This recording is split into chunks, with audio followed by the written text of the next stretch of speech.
英語聞き流しリスニング、英語テキストと MP3 音声ダウンロードはホームページからご利用いただけます。88thpp.com 88thpp.com Tiger. Tiger. What of the hunting, hunter bold? Brother, the watch was long and cold. What of the quarry you went to kill? Brother, he crops in the jungle still. Where is the power that made your pride? Brother, it ebbs from my flank and side. Where is the haste that ye hurry by? Brother, I go to my lair, to die. Now we must go back to the first tale.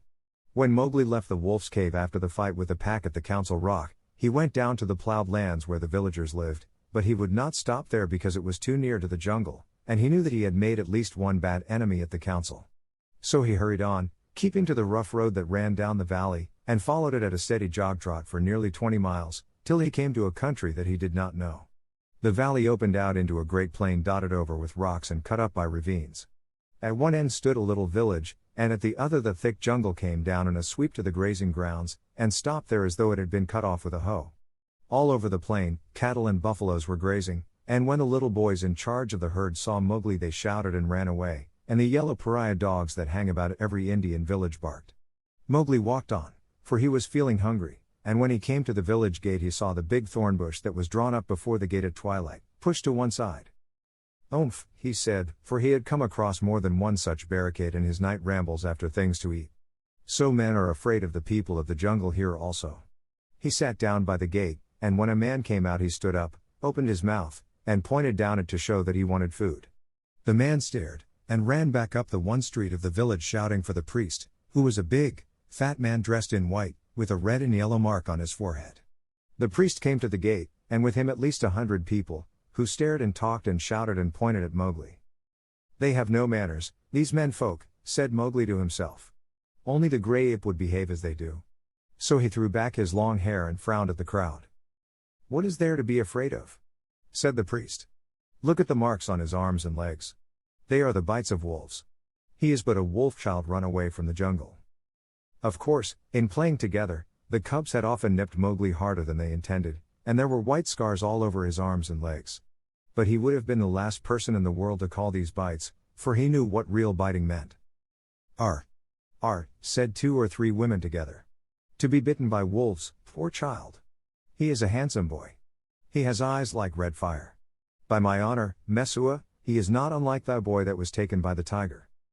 "Let me look," said a woman with heavy copper rings on her wrists and ankles, and she peered at Mowgli under the palm of her hand. "Indeed he is not. He is thinner, but he has the very look of my boy." The priest was a clever man, and he knew that Mesua was wife to the richest villager in the place. So he looked up at the sky for a minute and said solemnly, "What the jungle has taken the jungle has restored. Take the boy into thy house, my sister, and forget not to honor the priest who sees so far into the lives of men." "By the bull that bought me," said Mowgli to himself, "but all this talking is like another looking over by the pack. Well, if I am a man I must become." The crowd parted as the woman beckoned Mowgli to her hut, where there was a red lacquered bedstead, a great earthen grain chest with funny raised patterns on it, 6 copper cooking pots, an image of a Hindu god in a little alcove, and on the wall a real-looking glass, such as they sell at the country fairs. She gave him a long drink of milk and some bread, and then she laid her hand on his head and looked into his eyes, for she thought perhaps that he might be her real son come back from the jungle where the tiger had taken him. So she said, "Nato, oh Nato." Mowgli did not show that he knew the name. "Dost thou not remember the day when I gave thee thy new shoes?" She touched his foot, and it was almost as hard as horn. "No," she said sorrowfully, "those feet have never worn shoes, but thou art very like my Nato, and thou shalt be my son." Mowgli was uneasy, because he had never been under a roof before. But as he looked at the thatch, he saw that he could tear it out any time if he wanted to get away, and that the window had no fastenings. "What is the good of a man," he said to himself at last, "if he does not understand man's talk? Now I am as silly and dumb as a man would be with us in the jungle. I must speak their talk." It was not for fun that he had learned while he was with the wolves to imitate the challenge of bucks in the jungle and the grunt of the little wild pig. So, as soon as Mesua pronounced a word Mowgli would imitate it almost perfectly, and before dark he had learned the names of many things in the hut. There was a difficulty at bedtime, because Mowgli would not sleep under anything that looked so like a panther trap as that hut, and when they shut the door he went through the window. Give him his will, said Messua's husband. Remember he can never till now have slept on a bed. If he is indeed sent in the place of our son he will not run away. So Mowgli stretched himself in some long, clean grass at the edge of the field, but before he had closed his eyes a soft grey nose poked him under the chin. Phew, said Grey Brother, he was the eldest of Mother Wolf's cubs. This is a poor reward for following thee 20 miles. Thou smellest of wood smoke and cattle, altogether like a man already. Wake, little brother, I bring news. Are all well in the jungle? Said Mowgli, hugging him. All except the wolves that were burned with the red flower. Now, listen. Shere Khan has gone away to hunt far off till his coat grows again, for he is badly singed. When he returns he swears that he will lay thy bones in the Waingunga. There are 2 words to that. I also have made a little promise. But news is always good. I am tired tonight, very tired with new things, Grey Brother, but bring me the news always. Thou wilt not forget that thou art a wolf? Men will not make thee forget, said Grey Brother anxiously. Never. I will always remember that I love thee and all in our cave. But also I will always remember that I have been cast out of the pack. And that thou mayest be cast out of another pack. Men are only men, little brother, and their talk is like the talk of frogs in a pond. When I come down here again, I will wait for thee in the bamboos at the edge of the grazing ground. For 3 months after that night Mowgli hardly ever left the village gate, he was so busy learning the ways and customs of men. First he had to wear a cloth round him, which annoyed him horribly, and then he had to learn about money, which he did not in the least understand, and about plowing, of which he did not see the use. Then the little children in the village made him very angry. Luckily, the law of the jungle had taught him to keep his temper, for in the jungle life and food depend on keeping your temper. But when they made fun of him because he would not play games or fly kites, or because he mispronounced some word, only the knowledge that it was unsportsmanlike to kill little naked cubs kept him from picking them up and breaking them in two. He did not know his own strength in the least. In the jungle he knew he was weak compared with the beasts, but in the village people said that he was as strong as a bull. And Mowgli had not the faintest idea of the difference that caste makes between man and man. When the potter's donkey slipped in the clay pit, Mowgli hauled it out by the tail, and helped to stack the pots for their journey to the market at Kaniwara. That was very shocking, too, for the potter is a low-caste man, and his donkey is worse. When the priest scolded him, Mowgli threatened to put him on the donkey too, and the priest told Messua's husband that Mowgli had better be set to work as soon as possible, and the village headman told Mowgli that he would have to go out with the buffaloes next day, and herd them while they grazed. No one was more pleased than Mowgli, and that night, because he had been appointed a servant of the village, as it were, he went off to a circle that met every evening on a masonry platform under a great fig tree. It was the village club, and the headman and the watchman and the barber, who knew all the gossip of the village, and old Buldeo, the village hunter, who had a tower musket, met and smoked. The monkeys sat and talked in the upper branches, and there was a hole under the platform where a cobra lived, and he had his little platter of milk every night because he was sacred, and the old men sat around the tree and talked, and pulled at the big harkas, the water pipes, till far into the night.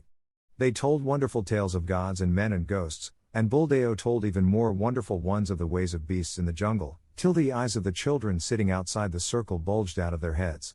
Most of the tales were about animals, for the jungle was always at their door. The deer and the wild pig grubbed up their crops, and now and again the tiger carried off a man at twilight, within sight of the village gates. Mowgli, who naturally knew something about what they were talking of, had to cover his face not to show that he was laughing, while Buldeo, the tower musket across his knees, climbed on from one wonderful story to another, and Mowgli's shoulders shook. Buldeo was explaining how the tiger that had carried away Messua's son was a ghost tiger, and his body was inhabited by the ghost of a wicked, old moneylender who had died some years ago. And I know that this is true, he said, because Purun Das always limped from the blow that he got in a riot when his account books were burned, and the tiger that I speak of he limps, too, for the tracks of his pads are unequal. True, true, that must be the truth, said the greybeards, nodding together. Are all these tales such cobwebs and moon talk? Said Mowgli. That tiger limps because he was born lame, as everyone knows. To talk of the soul of a moneylender in a beast that never had the courage of a jackal is child's talk. Buldeo was speechless with surprise for a moment, and the headman stared. Oh. It is the jungle brat, is it? Said Buldeo. If thou art so wise, better bring his hide to Kaniwara, for the government has set 100 rupees on his life. Better still, talk not when thy elders speak. Mowgli rose to go. All the evening I have lain here listening, He called back over his shoulder and, except once or twice, Buldeo has not said one word of truth concerning the jungle, which is at his very doors. How, then, shall I believe the tales of ghosts and gods and goblins which he says he has seen? It is full time that boy went to herding, said the headman, while Buldeo puffed and snorted at Mowgli's impertinence. The custom of most Indian villages is for a few boys to take the cattle and buffaloes out to graze in the early morning, and bring them back at night. The very cattle that would trample a white man to death allow themselves to be banged and bullied and shouted at by children that hardly come up to their noses. So long as the boys keep with the herds they are safe, for not even the tiger will charge a mob of cattle. But if they straggle to pick flowers or hunt lizards, they are sometimes carried off. Mowgli went through the village street in the dawn, sitting on the back of Rama, the great herd bull. The slaty blue buffaloes, with their long, backward sweeping horns and savage eyes, rose out their byres, one by one, and followed him, and Mowgli made it very clear to the children with him that he was the master. He beat the buffaloes with a long, polished bamboo and told Kamia, one of the boys, to graze the cattle by themselves, while he went on with the buffaloes, and to be very careful not to stray away from the herd. An Indian grazing ground is all rocks and scrub and tussocks and little ravines, among which the herds scatter and disappear. The buffaloes generally keep to the pools and muddy places, where they lie wallowing or basking in the warm mud for hours. Mowgli drove them onto the edge of the plain where the Waingunga came out of the jungle, then he dropped from Rama's neck, trotted off to a bamboo clump, and found Grey Brother. "Ah," said Grey Brother, "I have waited here very many days. What is the meaning of this cattle herding work?" "It is an order," said Mowgli. "I am a village herd for a while. What news of Shere Khan?" "He has come back to this country, and has waited here a long time for thee. Now he has gone off again, for the game is scarce. But he means to kill thee." "Very good," said Mowgli. "So long as he is away, do thou or one of the 4 brothers sit on that rock, so that I can see thee as I come out of the village. When he comes back, wait for me in the ravine by the dock tree in the center of the plain. We need not walk into Shere Khan's mouth." Then Mowgli picked out a shady place, and lay down and slept while the buffaloes grazed round him. Herding in India is one of the laziest things in the world. The cattle move and crunch, and lie down, and move on again, and they do not even low. They only grunt, and the buffaloes very seldom say anything, but get down into the muddy pools one after another, and work their way into the mud till only their noses and staring china blue eyes show above the surface, and then they lie like logs. The sun makes the rocks dance in the heat, and the herd children hear one kite, never any more, whistling almost out of sight overhead, and they know that if they died, or a cow died, that kite would sweep down, and the next kite miles away would see him drop and follow, and the next, and almost before they were dead there would be a score of hungry kites come out of nowhere. Then they sleep and wake and sleep again, and weave little baskets of dried grass and put grasshoppers in them, or catch 2 praying mantises and make them fight, or string a necklace of red and black jungle nuts, or watch a lizard basking on a rock, or a snake hunting a frog near the wallows. Then they sing long, long songs with odd native quavers at the end of them, and the day seems longer than most people's whole lives, and perhaps they make a mud castle with mud figures of men and horses and buffaloes, and put reeds into the men's hands, and pretend that they are kings and the figures are their armies, or that they are gods to be worshipped. Then evening comes and the children call, and the buffaloes lumber up out of the sticky mud with noises like gunshots going off one after the other, and they all string across the gray plain back to the twinkling village lights. Day after day Mowgli would lead the buffaloes out to their wallows, and day after day he would see Grey Brothers back 1.5 miles away across the plain, so he knew that Shere Khan had not come back, and day after day he would lie on the grass listening to the noises round him, and dreaming of old days in the jungle. If Shere Khan had made a false step with his lame paw up in the jungles by the Waingunga, Mowgli would have heard him in those long, still mornings. At last a day came when he did not see Grey Brother at the signal place, and he laughed and headed the buffaloes for the ravine by the dhk tree, which was all covered with golden red flowers. There sat Grey Brother, every bristle on his back lifted. "He has hidden for a month to throw thee off thy guard. He crossed the ranges last night with Tabaki, hotfoot on thy trail," said the wolf, panting. Mowgli frowned. "I am not afraid of Shere Khan, but Tabaki is very cunning." "Have no fear," said Grey Brother, licking his lips a little. "I met Tabaki in the dawn. Now he is telling all his wisdom to the kites, but he told me everything before I broke his back. Shere Khan's plan is to wait for thee at the village gate this evening, for thee and for no one else. He is lying up now, in the big dry ravine of the Waingunga." "Has he eaten today, or does he hunt empty?" said Mowgli, for the answer meant life and death to him. "He killed at dawn, a pig, and he has drunk too." Remember, Shere Khan could never fast, even for the sake of revenge. Oh. Fool, fool. What a cub's cub it is. Eaten and drunk too, and he thinks that I shall wait till he has slept. Now, where does he lie up? If there were but 10 of us we might pull him down as he lies. These buffaloes will not charge unless they wind him, and I cannot speak their language. Can we get behind his track so that they may smell it? He swam far down the Wanginga to cut that off, said Grey Brother. Tabaki told him that, I know. He would never have thought of it alone. Mowgli stood with his finger in his mouth, thinking. The big ravine of the Wanginga. That opens out on the plain not half a mile from here. I can take the herd round through the jungle to the head of the ravine and then sweep down, but he would slink out at the foot. We must block that end. Grey Brother, canst thou cut the herd in two for me? Not I, perhaps, but I have brought a wise helper. Grey Brother trotted off and dropped into a hole. Then there lifted up a huge grey head that Mowgli knew well, and the hot air was filled with the most desolate cry of all the jungle, the hunting howl of a wolf at midday. Akela! Akela, said Mowgli, clapping his hands. I might have known that thou wouldst not forget me. We have a big work in hand. Cut the herd in two, Akela. Keep the cows and calves together, and the bulls and the plough buffaloes by themselves. The two wolves ran, ladies' chain fashion, in and out of the herd, which snorted and threw up its head, and separated into two clumps. In one, the cow buffaloes stood with their calves in the center, and glared and pawed, ready, if a wolf would only stay still, to charge down and trample the life out of him. In the other, the bulls and the young bulls snorted and stamped, but though they looked more imposing they were much less dangerous, for they had no calves to protect. No 6 men could have divided the herd so neatly. What orders? Panted Akela. They are trying to join again. Mowgli slipped onto Rama's back. Drive the bulls away to the left, Akela. Grey Brother, when we are gone, hold the cows together, and drive them into the foot of the ravine. How far? Said Grey Brother, panting and snapping. Till the sides are higher than Shere Khan can jump, shouted Mowgli. Keep them there till we come down. The bulls swept off as Akela bade, and Grey Brother stopped in front of the cows. They charged down on him, and he ran just before them to the foot of the ravine, as Akela drove the bulls far to the left. Well done. Another charge and they are fairly started. Careful, now, careful, Akela. A snap too much and the bulls will charge. Hooja. This is wilder work than driving black buck. Didst thou think these creatures could move so swiftly? Mowgli called. I have hunted these two in my time, gasped Akela in the dust. Shall I turn them into the jungle? Turn. Swiftly turn them. Rama is mad with rage. Oh, if I could only tell him what I need of him today. The bulls were turned, to the right this time, and crashed into the standing thicket. The other herd children, watching with the cattle half a mile away, hurried to the village as fast as their legs could carry them, crying that the buffaloes had gone mad and run away. But Mowgli's plan was simple enough. All he wanted to do was to make a big circle uphill and get at the head of the ravine, and then take the bulls down it and catch Shere Khan between the bulls and the cows, for he knew that after a meal and a full drink Shere Khan would not be in any condition to fight or to clamber up the sides of the ravine.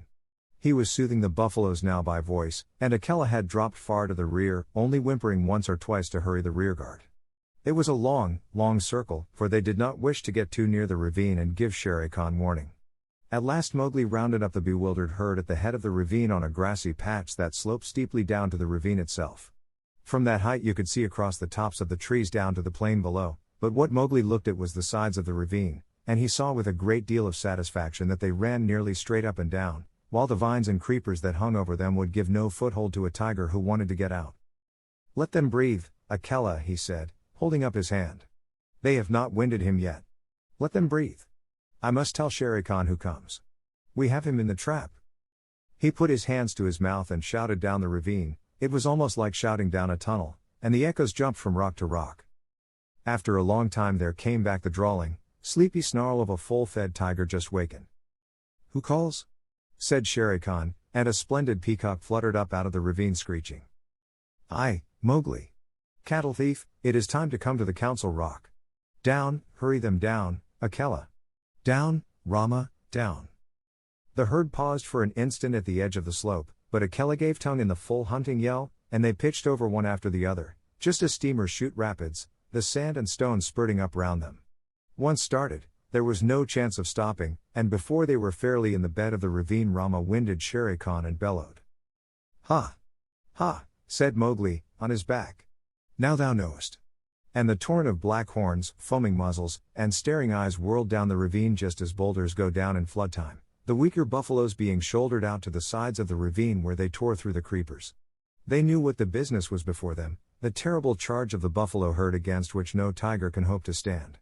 Shere Khan heard the thunder of their hoofs, picked himself up, and lumbered down the ravine, looking from side to side for some way of escape, but the walls of the ravine were straight and he had to hold on, heavy with his dinner and his drink, willing to do anything rather than fight.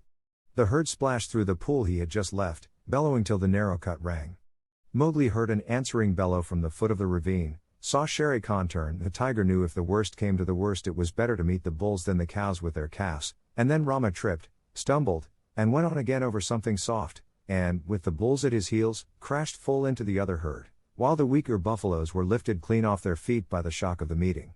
That charge carried both herds out into the plain, goring and stamping and snorting. Mowgli watched his time, and slipped off Rama's neck, laying about him right and left with his stick. Quick, Akela! Break them up! Scatter them, or they will be fighting one another. Drive them away, Akela! Hi, Rama! Hi, hi, hi! My children! Softly now, softly! It is all over. Akela and Grey Brother ran to and fro nipping the buffalo's legs, and though the herd wheeled once to charge up the ravine again, Mowgli managed to turn Rama, and the others followed him to the wallows. Shere Khan needed no more trampling. He was dead, and the kites were coming for him already. Brothers, that was a dog's death, said Mowgli, feeling for the knife he always carried in a sheath round his neck now that he lived with men. But he would never have shown fight. His hide will look well on the council rock. We must get to work swiftly. A boy trained among men would never have dreamed of skinning a 10-foot tiger alone, but Mowgli knew better than anyone else how an animal's skin is fitted on, and how it can be taken off. But it was hard work, and Mowgli slashed and tore and grunted for an hour, while the wolves lolled out their tongues, or came forward and tugged as he ordered them. Presently a hand fell on his shoulder, and looking up he saw Buldeo with the tower musket. The children had told the village about the buffalo stampede, and Buldeo went out angrily, only too anxious to correct Mowgli for not taking better care of the herd. The wolves dropped out of sight as soon as they saw the man coming. What is this folly? Said Buldeo angrily. To think that thou canst skin a tiger. Where did the buffaloes kill him? It is the lame tiger too, and there is 100 rupees on his head. Well, well, we will overlook thy letting the herd run off, and perhaps I will give thee one of the rupees of the reward when I have taken the skin to Kaniwara. He fumbled in his waistcloth for flint and steel, and stooped down to singe Shere Khan's whiskers. Most native hunters always singe a tiger's whiskers to prevent his ghost from haunting them. Hum, said Mowgli, half to himself as he ripped back the skin of a forepaw. So thou wilt take the hide to Kaniwara for the reward, and perhaps give me 1 rupee? Now it is in my mind that I need the skin for my own use. Hey! Old man, take away that fire. What talk is this to the chief hunter of the village? Thy luck and the stupidity of thy buffaloes have helped thee to this kill. The tiger has just fed, or he would have gone 20 miles by this time. Thou canst not even skin him properly, little beggar brat, and forsooth I, Buldeo, must be told not to singe his whiskers. Mowgli, I will not give thee 1 anna of the reward, but only a very big beating. Leave the carcass. By the bull that bought me, said Mowgli, who was trying to get at the shoulder, must I stay babbling to an old ape all noon? Here, Akela, this man plagues me. Buldeo, who was still stooping over Shere Khan's head, found himself sprawling on the grass, with a grey wolf standing over him, while Mowgli went on skinning as though he were alone in all India. Yees, he said, between his teeth. Thou art altogether right, Buldeo. Thou wilt never give me 1 anna of the reward. There is an old war between this lame tiger and myself, a very old war, and I have won. To do Buldeo justice, if he had been 10 years younger he would have taken his chance with Akela had he met the wolf in the woods, but a wolf who obeyed the orders of this boy who had private wars with man-eating tigers was not a common animal. It was sorcery, magic of the worst kind, thought Buldeo, and he wondered whether the amulet round his neck would protect him. He lay as still, expecting every minute to see Mowgli turn into a tiger too. Maharaj! Great king, he said at last in a husky whisper. Yes, said Mowgli, without turning his head, chuckling a little. I am an old man. I did not know that thou wast anything more than a herdsboy.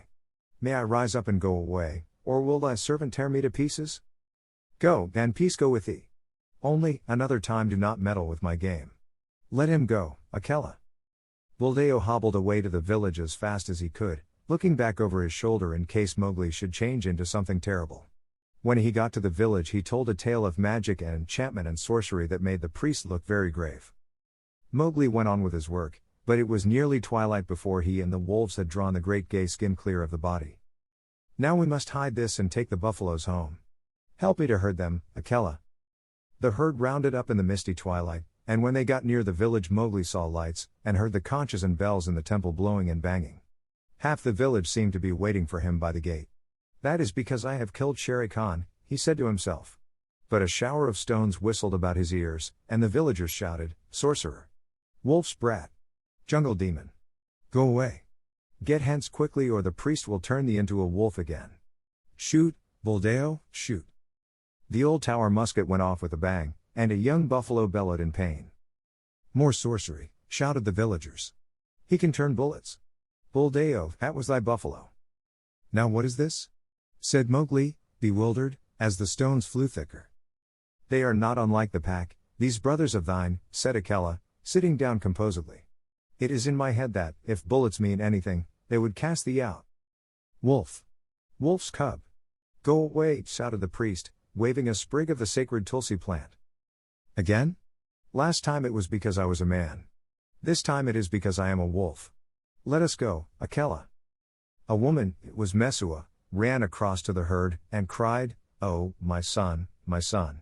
They say thou art a sorcerer who can turn himself into a beast at will. I do not believe, but go away or they will kill thee. Buldeo says thou art a wizard, but I know thou hast avenged Nato's death. Come back, Mesua, shouted the crowd. Come back, or we will stone thee. Mowgli laughed a little short ugly laugh, for a stone had hit him in the mouth. Run back, Mesua. This is one of the foolish tales they tell under the big tree at dusk. I have at least paid for thy son's life. Farewell, and run quickly, for I shall send the herd in more swiftly than their brickbats. I am no wizard, Mesua. Farewell.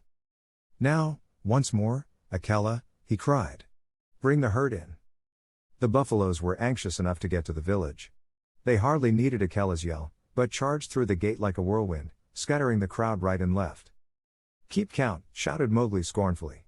It may be that I have stolen one of them. Keep count, for I will do your herding no more. Fare you well, children of men, and thank Mesua that I do not come in with my wolves and hunt you up and down your street. He turned on his heel and walked away with the lone wolf, and as he looked up at the stars he felt happy. No more sleeping in traps for me, Akela. Let us get Shere Khan's skin and go away. No, we will not hurt the village, for Mesua was kind to me. When the moon rose over the plain, making it look all milky, the horrified villagers saw Mowgli, with 2 wolves at his heels and a bundle on his head, trotting across at the steady wolf's trot that eats up the long miles like fire. Then they banged the temple bells and blew the conches louder than ever. And Mesua cried, and Buldeo embroidered the story of his adventures in the jungle, till he ended by saying that Akela stood up on his hind legs and talked like a man. The moon was just going down when Mowgli and the 2 wolves came to the hill of the Council Rock, and they stopped at Mother Wolf's cave. They have cast me out from the man pack, Mother, shouted Mowgli, but I come with the hide of Shere Khan to keep my word. Mother Wolf walked stiffly from the cave with the cubs behind her, and her eyes glowed as she saw the skin. I told him on that day, when he crammed his head and shoulders into this cave, hunting for thy life, little frog, I told him that the hunter would be the hunted. It is well done. Little brother, it is well done, said a deep voice in the thicket. We were lonely in the jungle without thee, and Bagheera came running to Mowgli's bare feet. They clambered up the Council Rock together, and Mowgli spread the skin out on the flat stone where Akela used to sit, and pegged it down with 4 slivers of bamboo, and Akela lay down upon it, and called the old call to the council, Look, look well, O wolves, exactly as he had called when Mowgli was first brought there. Ever since Akela had been deposed, the pack had been without a leader, hunting and fighting at their own pleasure. But they answered the call from habit, and some of them were lame from the traps they had fallen into, and some limped from shot wounds, and some were mangy from eating bad food, and many were missing. But they came to the Council Rock, all that were left of them, and saw Shere Khan's striped hide on the rock, and the huge claws dangling at the end of the empty dangling feet. It was then that Mowgli made up a song that came up into his throat all by itself, and he shouted it aloud, leaping up and down on the rattling skin, and beating time with his heels till he had no more breath left, while Grey Brother and Akela howled between the verses. Look well, O wolves! Have I kept my word? Said Mowgli. And the wolves bayed yes, and one tattered wolf howled. Lead us again, O Akela. Lead us again, O man cub, for we be sick of this lawlessness, and we would be the free people once more. Nay, purred Bagheera, that may not be. When ye are full fed, the madness may come upon you again. Not for nothing are ye called the free people. Ye fought for freedom, and it is yours. Eat it, O wolves. Man pack and wolf pack have cast me out, said Mowgli. Now I will hunt alone in the jungle. And we will hunt with thee, said the 4 cubs. So Mowgli went away and hunted with the 4 cubs in the jungle from that day on. But he was not always alone because, years afterward, he became a man and married. But that is a story for grown-ups. Mowgli's song. That he sang at the council rock when he danced on Shere Khan's hide, the song of Mowgli. I, Mowgli, am singing. Let the jungle listen to the things I have done. Shere Khan said he would kill. At the gates in the twilight he would kill Mowgli, the frog. He ate and he drank. Drink deep, Shere Khan, for when wilt thou drink again? Sleep and dream of the kill. I am alone on the grazing grounds. Grey brother, come to me. Come to me, lone wolf, for there is big game afoot. Bring up the great bull buffaloes, the blue-skinned bulls with the angry eyes. Drive them to and fro as I order. Sleepest thou still, Shere Khan? Wake, oh, wake. Here come I, and the bulls are behind. Rama, the king of the buffaloes, stamped with his foot. Waters of the Waingunga, whither went Shere Khan? He is not Iki to dig holes, nor Mao, the peacock, that he should fly. He is not Mon the bat, to hang in the branches. Little bamboos that creak together, tell me where he ran. Ow! He is there. Ahu! He is there. Under the feet of Rama lies the lame one. Up, Shere Khan! Up and kill! Here is meat, break the necks of the bulls. HSH. He is asleep. We will not wake him, for his strength is very great. The kites have come down to see it. The black ants have come up to know it. There is a great assembly in his honor. Allah! I have no cloth to wrap me. The kites will see that I am naked. I am ashamed to meet all these people. Lend me thy coat, Shere Khan.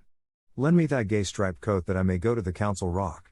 By the bull that bought me I made a promise, a little promise. Only thy coat is lacking before I keep my word. With the knife that men use, with the knife of the hunter, I will stoop down for my gift. Waters of the Waingunga, Shere Khan gives me his coat for the love that he bears me. Pull, grey brother. Pull, Akela. Heavy is the hide of Shere Khan. The man pack are angry. They throw stones and talk child's talk. My mouth is bleeding. Let me run away. Through the hot night, run swiftly with me, my brothers. We will leave the lights of the village and go to the low moon. Waters of the Waingunga, the man pack have cast me out. I did them no harm, but they were afraid of me. Why? Wolf pack, ye have cast me out too. The jungle is shut to me and the village gates are shut. Why? As Mong flies between the beasts and birds, so fly I between the village and the jungle. Why? I dance on the hide of Shere Khan, but my heart is very heavy. My mouth is cut and wounded with the stones from the village, but my heart is very light, because I have come back to the jungle. Why? These two things fight together in me as the snakes fight in the spring. The water comes out of my eyes, yet I laugh while it falls. Why? I am 2 moguls, but the hide of Shere Khan is under my feet. All the jungle knows that I have killed Shere Khan. Look well, O wolves. Ahi. My heart is heavy with the things that I do not understand.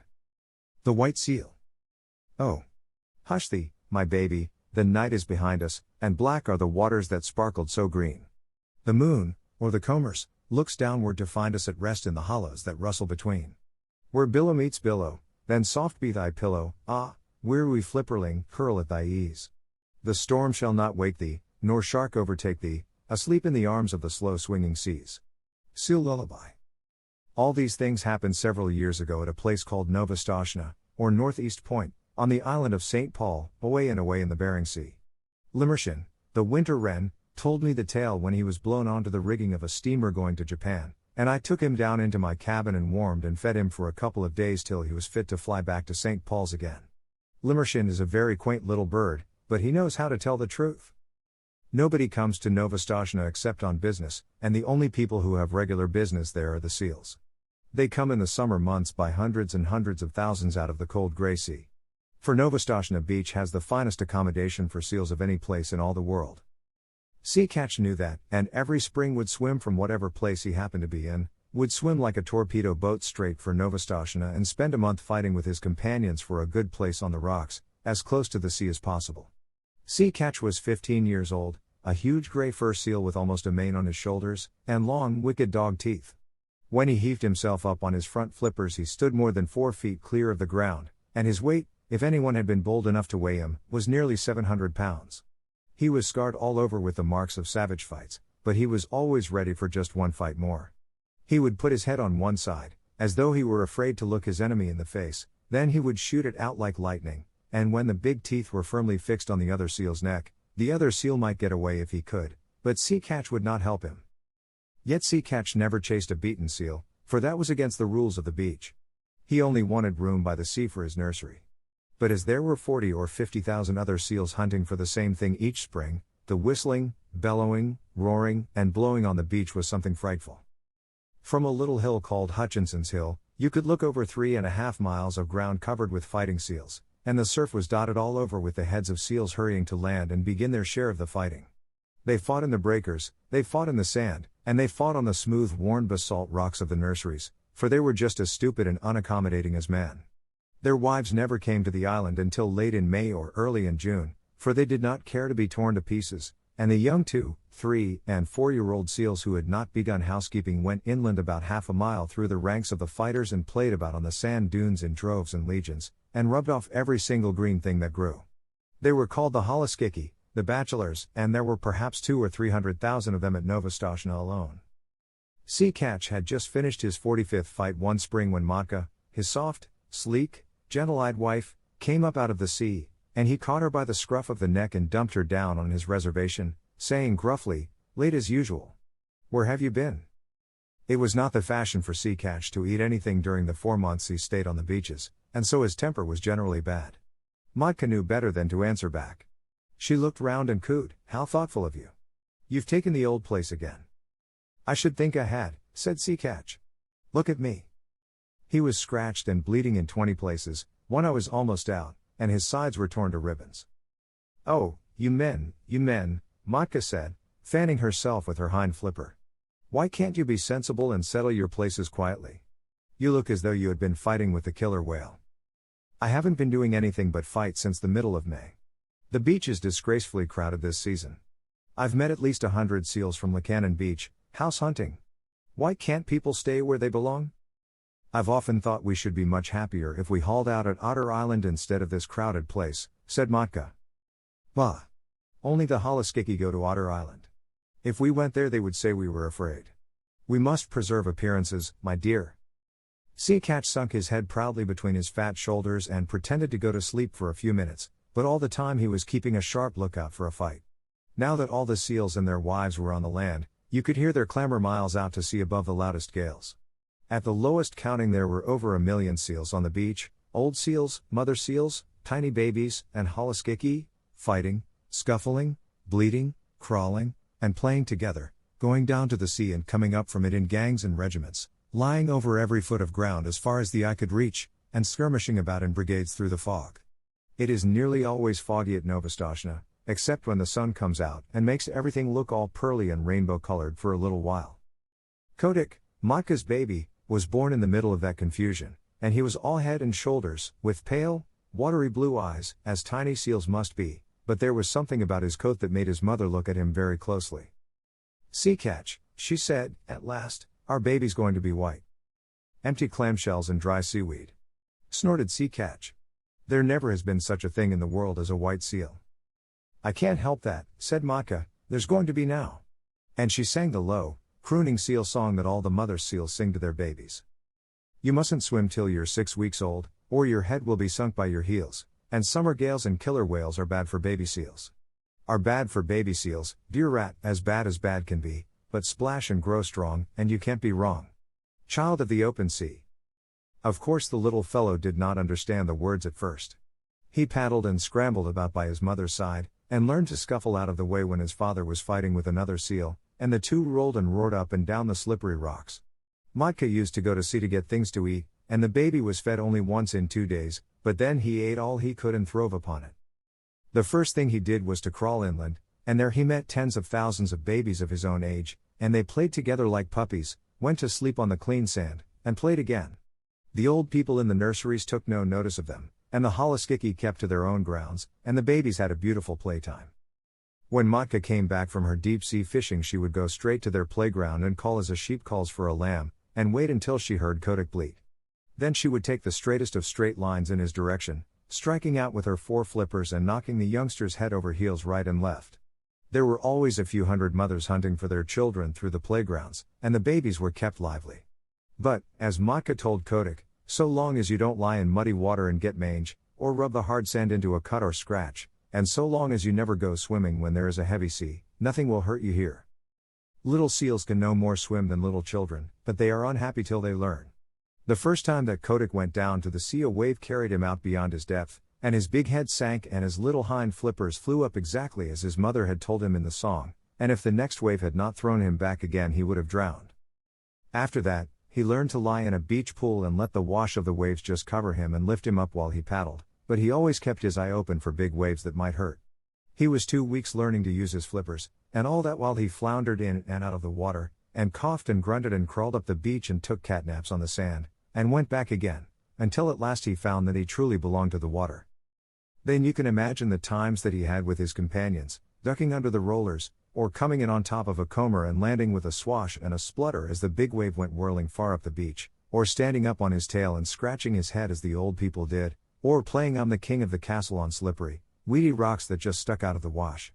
Now and then he would see a thin fin, like a big shark's fin, drifting along close to shore, and he knew that that was the killer whale, the grampus, who eats young seals when he can get them, and Kotick would head for the beach like an arrow, and the fin would jig off slowly, as if it were looking for nothing at all. Late in October the seals began to leave St. Paul's for the deep sea, by families and tribes, and there was no more fighting over the nurseries, and the holoskiki played anywhere they liked. Next year, said Matka to Kotick, you will be a holoskiki, but this year you must learn how to catch fish. They set out together across the Pacific, and Matka showed Kotick how to sleep on his back with his flippers tucked down by his side and his little nose just out of the water. No cradle is so comfortable as the long, rocking swell of the Pacific.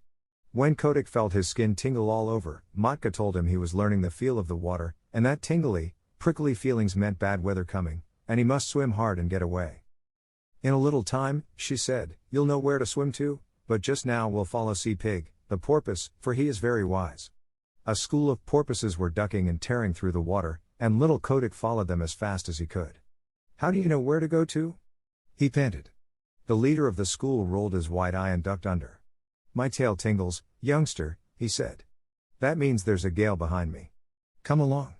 When you're south of the sticky water, he meant the equator, and your tail tingles, that means there's a gale in front of you and you must head north. Come along. The water feels bad here. This was one of very many things that Kotick learned, and he was always learning. Matka taught him to follow the cod and the halibut along the undersea banks and wrench the rockling out of his hole among the weeds, how to skirt the wrecks lying 100 fathoms below water and dart like a rifle bullet in at one porthole and out at another as the fishes ran, how to dance on the top of the waves when the lightning was racing all over the sky, and wave his flipper politely to the stumpy-tailed albatross and the man-of-war hawk as they went down the wind, how to jump 3 or 4 feet clear of the water like a dolphin, flippers close to the side and tail curved, to leave the flying fish alone because they are all bony, to take the shoulder piece out of a cod at full speed 10 fathoms deep, and never to stop and look at a boat or a ship, but particularly a rowboat. At the end of 6 months what Kotick did not know about deep-sea fishing was not worth the knowing. And all that time he never set flipper on dry ground.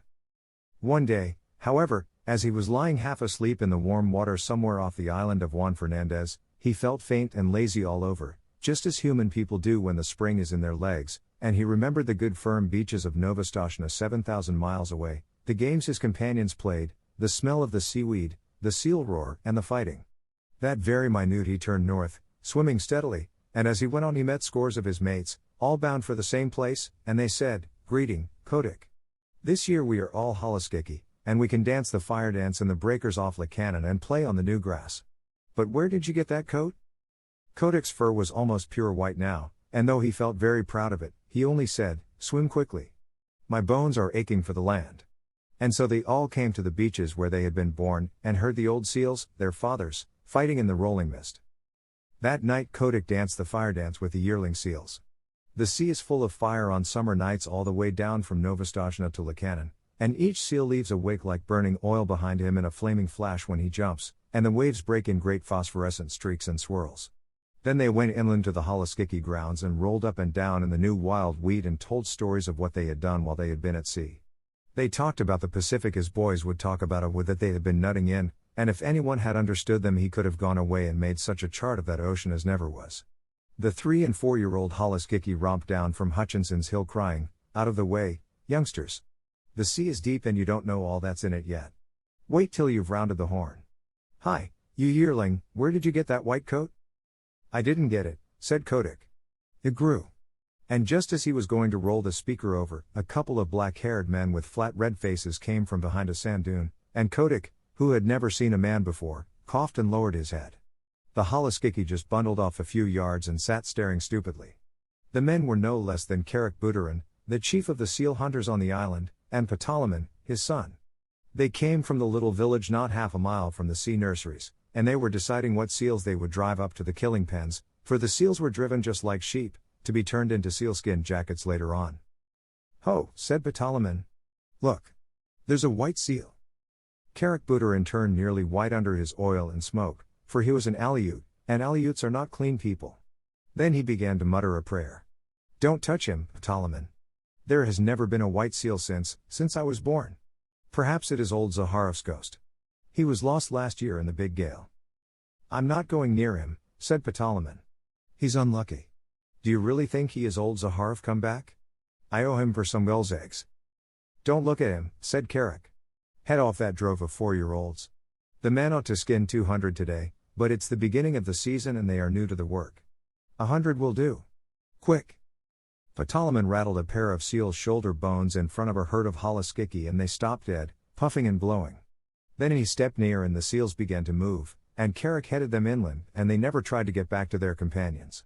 Hundreds and hundreds of thousands of seals watched them being driven, but they went on playing just the same. Kotick was the only one who asked questions, and none of his companions could tell him anything, except that the men always drove seals in that way for 6 weeks or 2 months of every year. "I am going to follow," he said, and his eyes nearly popped out of his head as he shuffled along in the wake of the herd. "The white seal is coming after us," cried Ptolemy.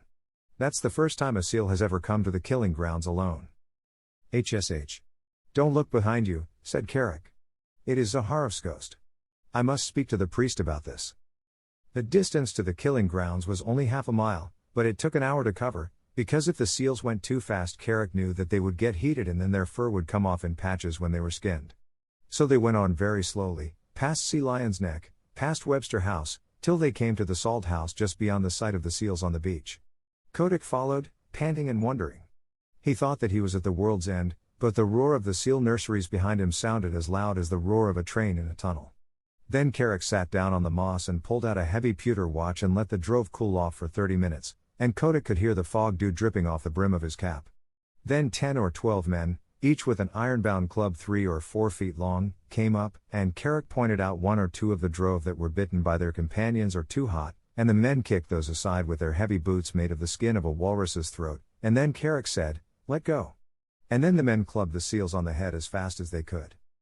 10 minutes later little Kotick did not recognize his friends anymore, for their skins were ripped off from the nose to the hind flippers, whipped off and thrown down on the ground in a pile. That was enough for Kotick. He turned and galloped. A seal can gallop very swiftly for a short time, back to the sea, his little new mustache bristling with horror. At Sea Lion's Neck, where the great sea lions sit on the edge of the surf, he flung himself flipper overhead into the cool water and rocked there, gasping miserably. "What's here?" said a sea lion gruffly, for as a rule the sea lions keep themselves to themselves. "Skookney. Oken Skookney. I'm lonesome, very lonesome," said Kotick. "They're killing all the Halaskiki on all the beaches." The sea lion turned his head inshore. "Nonsense," he said. "Your friends are making as much noise as ever. You must have seen old Carrick polishing off a drove. He's done that for 30 years. "It's horrible," said Kotick, backing water as a wave went over him, and steadying himself with a screw stroke of his flippers that brought him all standing within 3 inches of a jagged edge of rock. "Well done for a yearling," said the sea lion, who could appreciate good swimming. "I suppose it is rather awful from your way of looking at it, but if you seals will come here year after year, of course the men get to know of it, and unless you can find an island where no men ever come, you will always be driven. Isn't there any such island? Began Kotick. I've followed the paltoos, the halibut, for 20 years, and I can't say I've found it yet. But look here, you seem to have a fondness for talking to your betters. Suppose you go to Walrus Islet and talk to C. Vitch. He may know something. Don't flounce off like that. It's a 6-mile swim, and if I were you I should haul out and take a nap first, little one. Kotick thought that was good advice, so he swam round to his own beach, hauled out, and slept for half an hour, twitching all over, as seals will. Then he headed straight for Walrus Islet, a little low sheet of rocky island almost due northeast from Nova Scotia, all ledges and rock and gulls' nests, where the walrus herded by themselves. He landed close to old C. Vitch, the big, ugly, bloated, pimpled, fat-necked, long-tusked walrus of the North Pacific, who has no manners except when he is asleep, as he was then, with his hind flippers half in and half out of the surf. Wake up! Barked Kotick, for the gulls were making a great noise. Ha! Ho! Humph! What's that? Said C. Vitch, and he struck the next walrus a blow with his tusks and waked him up, and the next struck the next, and so until they were all awake and staring in every direction but the right one. Hi! It's me, said Kotick, bobbing in the surf and looking like a little white slug. Well, may I be skinned, said C. Vitch, and they all looked at Kotick as you can fancy a club full of drowsy old gentlemen would look at a little boy. Kotick did not care to hear any more about skinning just then, he had seen enough of it. So he called out, Isn't there any place for seals to go where men don't ever come? Go and find out, said C. Vitch, shutting his eyes. Run away. We're busy here. Kotick made his dolphin jump in the air and shouted as loud as he could, Clam-eater! Clam-eater! He knew that C. Vitch never caught a fish in his life but always rooted for clams and seaweed, though he pretended to be a very terrible person. Naturally the chickies and the goovaruskis and the apatkas, the burgomaster gulls and the kittiwakes and the puffins, who were always looking for a chance to be rude, took up the cry, and, so Limmershin told me, for nearly 5 minutes you could not have heard a gun fired on Walrus Islet. All the population was yelling and screaming Clam-eater! Starik, old man! While C. Vitch rolled from side to side grunting and coughing. Now will you tell? Said Kotick, all out of breath. Go and ask Sea Cow, said C. Vitch. If he is living still, he'll be able to tell you. How shall I know Sea Cow when I meet him? Said Kotick, sheering off. He's the only thing in the sea uglier than C. Vitch, screamed a burgomaster gull, wheeling under C. Vitch's nose. Uglier, and with worse manners. Starik. Kotick swam back to Nova Scotia, leaving the gulls to scream. There he found that no one sympathized with him in his little attempt to discover a quiet place for the seals. They told him that men had always driven the halaskiki, it was part of the day's work, and that if he did not like to see ugly things he should not have gone to the killing grounds. But none of the other seals had seen the killing, and that made the difference between him and his friends. Besides, Kotick was a white seal. What you must do, said old Sea Catch, after he had heard his son's adventures, is to grow up and be a big seal like your father, and have a nursery on the beach, and then they will leave you alone. In another 5 years you ought to be able to fight for yourself. Even gentle Matka, his mother, said, You will never be able to stop the killing. Go and play in the sea, Kotick. And Kotick went off and danced the fire dance with a very heavy little heart. That autumn he left the beach as soon as he could, and set off alone because of a notion in his bullet head. He was going to find Sea Cow, if there was such a person in the sea, and he was going to find a quiet island with good firm beaches for seals to live on, where men could not get at them. So he explored and explored by himself from the North to the South Pacific, swimming as much as 300 miles in a day and a night. He met with more adventures than can be told, and narrowly escaped being caught by the basking shark, and the spotted shark, and the hammerhead, and he met all the untrustworthy ruffians that loaf up and down the seas, and the heavy polite fish, and the scarlet-spotted scallops that are moored in one place for hundreds of years, and grow very proud of it, but he never met Sea Cow, and he never found an island that he could fancy. If the beach was good and hard, with a slope behind it for seals to play on, there was always the smoke of a whaler on the horizon, boiling down blubber, and Kotick knew what that meant. Or else he could see that seals had once visited the island and been killed off, and Kotick knew that where men had come once they would come again. He picked up with an old stumpy-tailed albatross, who told him that Kerguelen Island was the very place for peace and quiet, and when Kotick went down there he was all but smashed to pieces against some wicked black cliffs in a heavy sleet storm with lightning and thunder. Yet as he pulled out against the gale he could see that even there had once been a seal nursery. And it was so in all the other islands that he visited. Limmershin gave a long list of them, for he said that Kotick spent 5 seasons exploring, with a 4 months rest each year at Novastoshnah, when the Holoskiki used to make fun of him and his imaginary islands. He went to the Galapagos, a horrid dry place on the equator, where he was nearly baked to death. He went to the Georgia Islands, the Orkneys, Emerald Island, Little Nightingale Island, Gough's Island, Bouvet's Island, the Crossets, and even to a little speck of an island south of the Cape of Good Hope. But everywhere the people of the sea told him the same things. Seals had come to those islands once upon a time, but men had killed them all off. Even when he swam thousands of miles out of the Pacific and got to a place called Cape Corrientes, that was when he was coming back from Gough's Island, he found a few hundred mangy seals on a rock and they told him that men came there too. That nearly broke his heart, and he headed round the Horn back to his own beaches, and on his way north he hauled out on an island full of green trees, where he found an old seal who was dying, and Kotick caught fish for him and told him all his sorrows. Now, said Kotick, I am going back to Novastoshnah, and if I am driven to the killing pens with the Holoskiki I shall not care. The old seal said, try once more. I am the last of the lost rookery of Masefuera, and in the days when men killed us by the 100,000 there was a story on the beaches that someday a white seal would come out of the north and lead the seal people to a quiet place. I am old, and I shall never live to see that day, but others will. Try once more.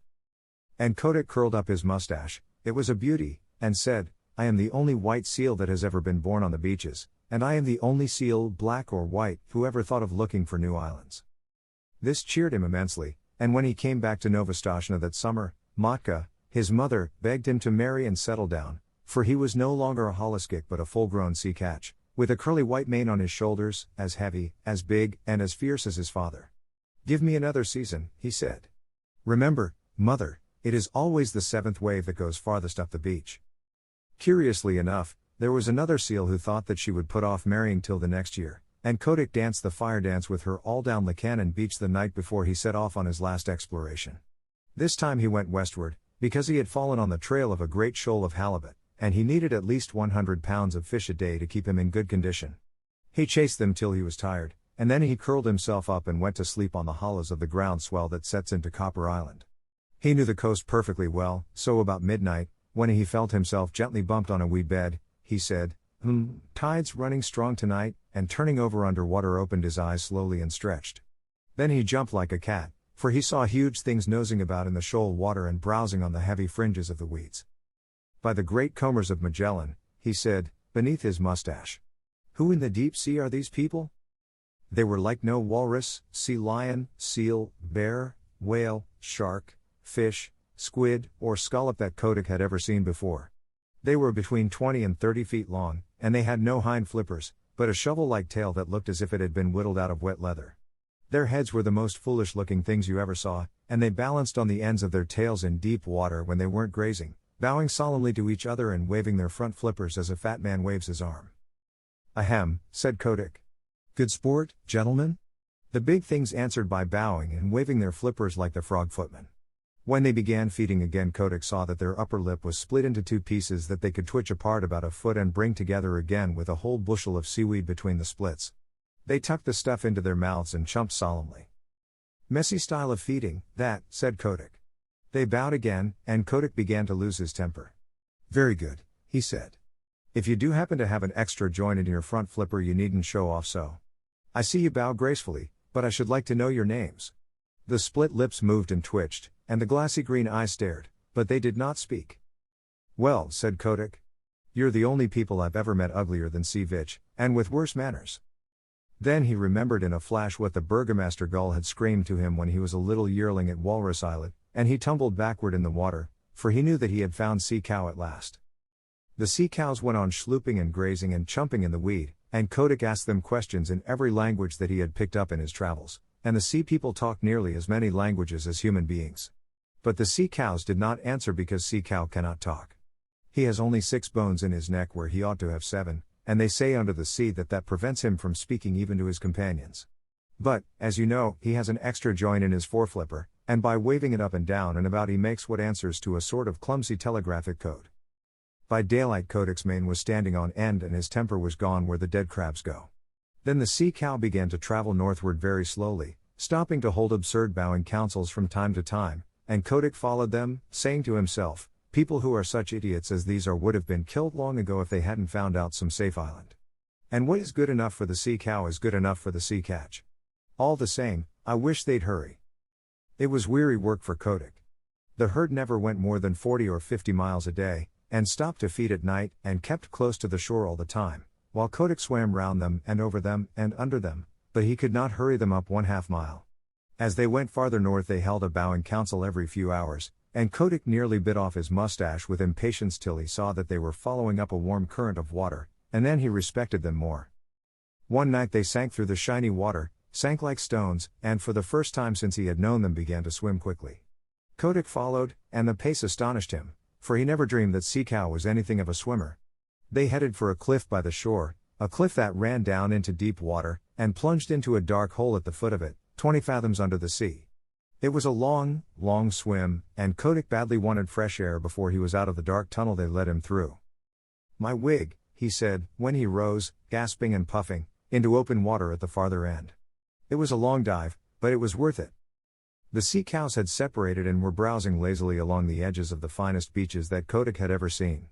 There were long stretches of smooth worn rock running for miles, exactly fitted to make seal nurseries, and there were playgrounds of hard sand sloping inland behind them, and there were rollers for seals to dance in, and long grass to roll in, and sand dunes to climb up and down, and, best of all, Kotick knew by the feel of the water, which never deceives a true sea catch, that no man had ever come there. The first thing he did was to assure himself that the fishing was good, and then he swam along the beaches and counted up the delightful low sandy islands half hidden in the beautiful rolling fog. Away to the northward, out to sea, ran a line of bars and shoals and rocks that would never let a ship come within 6 miles of the beach, and between the islands and the mainland was a stretch of deep water that ran up to the perpendicular cliffs, and somewhere below the cliffs was the mouth of the tunnel. "It's Novastoshnah over again, but 10 times better," said Kotick. "Sea cow must be wiser than I thought. Men can't come down the cliffs, even if there were any men, and the shoals to seaward would knock a ship to splinters. If any place in the sea is safe, this is it." He began to think of the seal he had left behind him, but though he was in a hurry to go back to Novastoshnah, he thoroughly explored the new country, so that he would be able to answer all questions. Then he dived and made sure of the mouth of the tunnel, and raced through to the southward. No one but a sea cow or a seal would have dreamed of there being such a place, and when he looked back at the cliffs even Kotick could hardly believe that he had been under them. He was 6 days going home, though he was not swimming slowly, and when he hauled out just above Sea Lion's Neck the first person he met was the seal who had been waiting for him, and she saw by the look in his eyes that he had found his island at last. But the Holliskikian sea catch, his father, and all the other seals laughed at him when he told them what he had discovered, and a young seal about his own age said, "This is all very well, Kotick, but you can't come from no one knows where and order us off like this. Remember we've been fighting for our nurseries, and that's a thing you never did. You preferred prowling about in the sea." The other seals laughed at this, and the young seal began twisting his head from side to side. He had just married that year, and was making a great fuss about it. "I've no nursery to fight for," said Kotick. "I only want to show you all a place where you will be safe. What's the use of fighting?" "Oh, if you're trying to back out, of course I've no more to say," said the young seal with an ugly chuckle. "Will you come with me if I win?" said Kotick. And a green light came into his eye, for he was very angry at having to fight at all. "Very good," said the young seal carelessly. "If you win, I'll come." He had no time to change his mind, for Kotick's head was out and his teeth sunk in the blubber of the young seal's neck. Then he threw himself back on his haunches and hauled his enemy down the beach, shook him, and knocked him over. Then Kotick roared to the seals, "I've done my best for you these 5 seasons past. I've found you the island where you'll be safe, but unless your heads are dragged off your silly necks you won't believe. I'm going to teach you now. Look out for yourselves." Limmershin told me that never in his life, and Limmershin sees 10,000 big seals fighting every year, never in all his little life did he see anything like Kotick's charge into the nurseries. He flung himself at the biggest sea catch he could find, caught him by the throat, choked him and bumped him and banged him till he grunted for mercy, and then threw him aside and attacked the next. You see, Kotick had never fasted for 4 months as the big seals did every year, and his deep-sea swimming trips kept him in perfect condition, and, best of all, he had never fought before. His curly white mane stood up with rage, and his eyes flamed, and his big dog teeth glistened, and he was splendid to look at.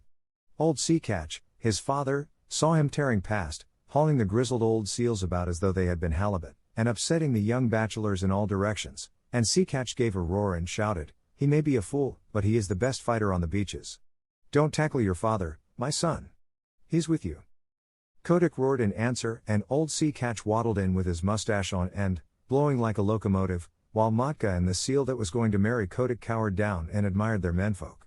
It was a gorgeous fight, for the two fought as long as there was a seal that dared lift up his head, and when there were none they paraded grandly up and down the beach side by side, bellowing. At night, just as the northern lights were winking and flashing through the fog, Kotick climbed a bare rock and looked down on the scattered nurseries and the torn and bleeding seals. Now, he said, I've taught you your lesson. My wig, said old sea catch, boosting himself up stiffly, for he was fearfully mauled. The killer whale himself could not have cut them up worse. Son, I'm proud of you, and what's more, I'll come with you to your island, if there is such a place. Hear you, fat pigs of the sea. Who comes with me to the sea cow's tunnel? Answer, or I shall teach you again, roared Kotick. There was a murmur like the ripple of the tide all up and down the beaches. We will come, said thousands of tired voices. We will follow Kotick, the white seal. Then Kotick dropped his head between his shoulders and shut his eyes proudly.